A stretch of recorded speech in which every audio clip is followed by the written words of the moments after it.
welcome back to my channel. This video is going to be my 4-month postpartum update as well as Clara's 4-month update. I'm going to start with Clara and then I'll move on to myself. So we just went to Clara's 4-month doctor's appointment. The checkup went well. The doctor didn't have any concerns. She weighed 13 pounds and 5 ounces and was 28 inches long. So the doctor said that she was developing as she should. No concerns about weight or height or anything like that. So she is now wearing size 3 to 6 months clothes. I was a little bit sad to pack away the 0 to 3 month stuff. Some of the things that were 0 to 3 months I packed away earlier because like some of them are smaller fitting, but the majority of them I packed away a couple weeks ago. So she did wear them past 3 months because she's pretty tiny, so she was able to still fit into them for a while after 3 months. But I want to say last week I decided now's the time, I'm just going to put them away.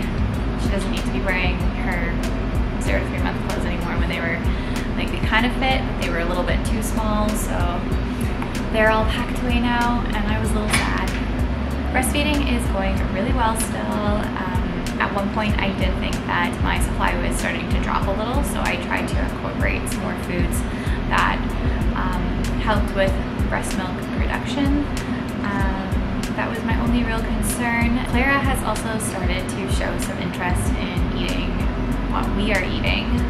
When I had her at the kitchen table a couple days ago, she was opening up her mouth when I would bring food to my mouth, starting to think that it was for her and not for me. And the doctor did say that if she was showing an interest in food, she was able to sit and control her head well, that we could start on some solids. So this month, starting 4 months, we might start slowly introducing some solids. So I bought some baby oatmeal, and we have some peaches and pears and carrots that I'm probably going to puree. I do want to make my own baby food. Probably sounds a little bit crazy, but purees aren't too hard to make. I have a little book that kind of shows you how to do it for everything. So maybe I will do another video about making purees and having Clara eat them and taste them out. Let me know in the comment section down below if that is something that you would be interested in.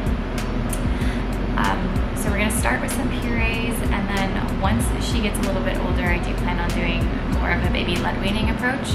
I bought a book to educate myself on it, and I'm excited to start that as well because I think it's going to be so cute. But that may be part of my next update at 6 months. Now, one thing that everyone is always so interested in with the baby is how are they sleeping? Are you getting any sleep? We have been extraordinarily lucky with her. She has been a pretty good sleeper pretty much since she was born. She never had her circadian rhythms mixed up, so she was always sleeping longer stretches at night and shorter naps during the day. But she has started to sleep some 9-10 hour stretches overnight.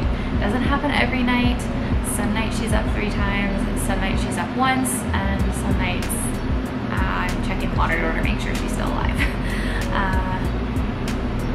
But for the most part, we have one feeding per night. It usually happens sometime between 1:30 and 4:30. She was being quite difficult to get to initially fall to sleep and stay asleep. She had started to kind of get over that, but then last night especially, she was kind of back to her old habits of crying for about an hour before she finally fell asleep. We have talked about doing some sleep training, but every time it seems like it comes into the conversation, she gets better at going to bed. So if we end up having to do some sleep training, maybe I will film a little bit about that. But what I think has really helped her with her bedtime and falling asleep and being a good sleeper is having a good bedtime routine. So we've had a good bedtime routine. It's been the same for a while now. I will actually make a video about our bedtime routine, so stay tuned for that. But that has definitely helped her know that it's bedtime and it's time to sleep my long stretch. She has also been in her crib since the end of May. We made that transition on a long weekend. We said, let's just try putting her in her crib for one night, and she ended up staying there. I think she's much happier there, and we're much happier with her in the crib because that just, it lets us get a better sleep as well as her, because they do make a lot of noise and move around a lot in their sleep, and I know that would wake me up. I'm not like a huge, like deep sleeper, so I'm glad that she transitioned to her crib pretty seamlessly. Like, she didn't even notice a difference. She'd been taking naps in her crib before. She takes all naps and all bed in her crib now. So I think that having her nap in her crib before we started overnight in her crib was definitely helpful and made the transition to the overnight sleep in the crib much easier. And finally, I just wanted to talk about some of the milestones that she hit over the last few months.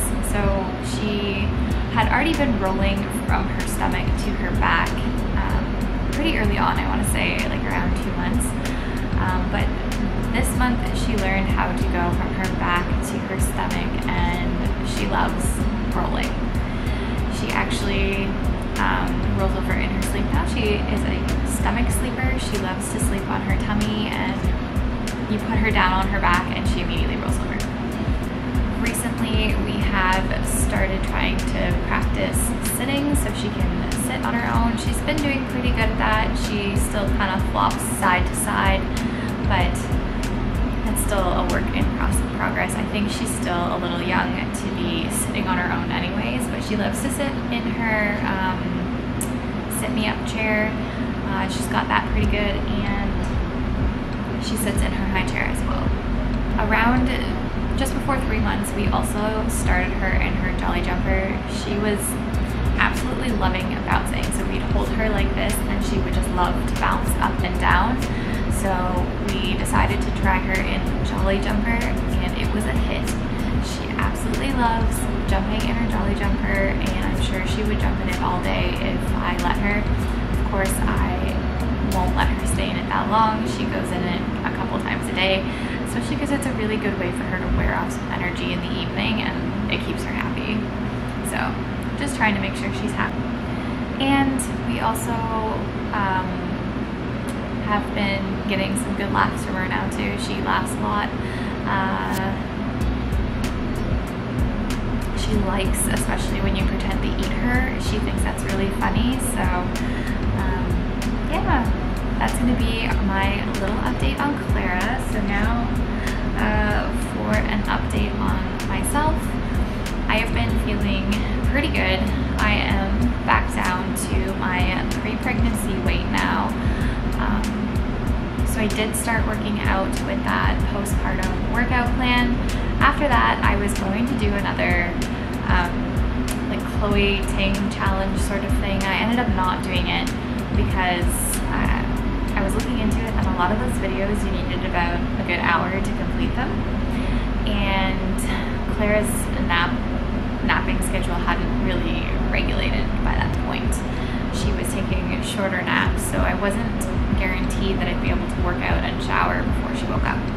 So I just decided to do some basic weightlifting. I actually downloaded a program. It's a Heidi Summers program, and it took me about half an hour to do some weights and some cardio. So that's all I've been doing right now, but Clara has been actually pretty good at taking two 2-hour-long naps, one in the morning and one around noon. So maybe starting in the next week or so, I will look into doing some more of those challenges. The next thing I just wanted to talk about was I have noticed in the last couple weeks that I've started losing so much hair. The postpartum hair loss has started. I've noticed it thinning a lot along the sides here, and just when I touch my hair I can feel it, like it doesn't feel like there's as much hair as there was before. So I'm kind of sad. My hair got so thick and long while I was pregnant, especially because I didn't have a haircut. For those of you who don't know, Ontario, where I live, was in a lockdown basically since Christmas. So I haven't been able to get my hair cut since, I think I got it cut last in October.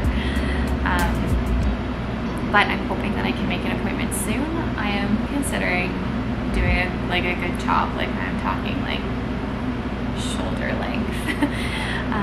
Just finding that Clara pulls on my hair so much, and all I end up doing is wearing it in a ponytail, and I'm so bored with it, so it's time for a change.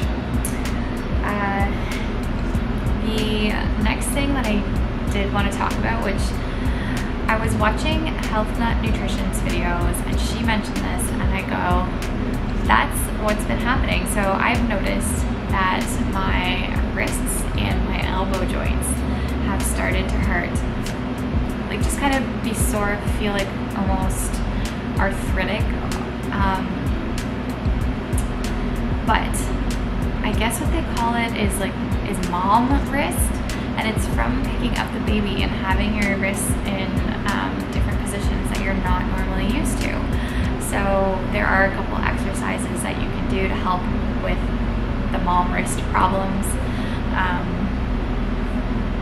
So I think I'm going to start doing some of those to try to fix that, because I have noticed some pain and discomfort in my wrists and my elbows just from lifting the almost 15-pound baby over and over and not being used to doing those sort of actions. So that is my postpartum update and baby update at 4 months. I can't believe that Clara is already 4 months old. We are entering into, I guess, the golden age for babies. So this is when they're supposed to be like the cutest and the most fun as babies. Although I think that she was pretty cute and pretty fun the last couple months as well. But looking forward to it. I would say the biggest thing that I'm looking forward to is starting solids, because I just want to see her little face when she tastes all the different foods. So anyways, I hope that you enjoyed this little update. If you did, please give it a great big thumbs up and subscribe to my channel if you haven't already, and I will see you in the next video. Thanks for watching.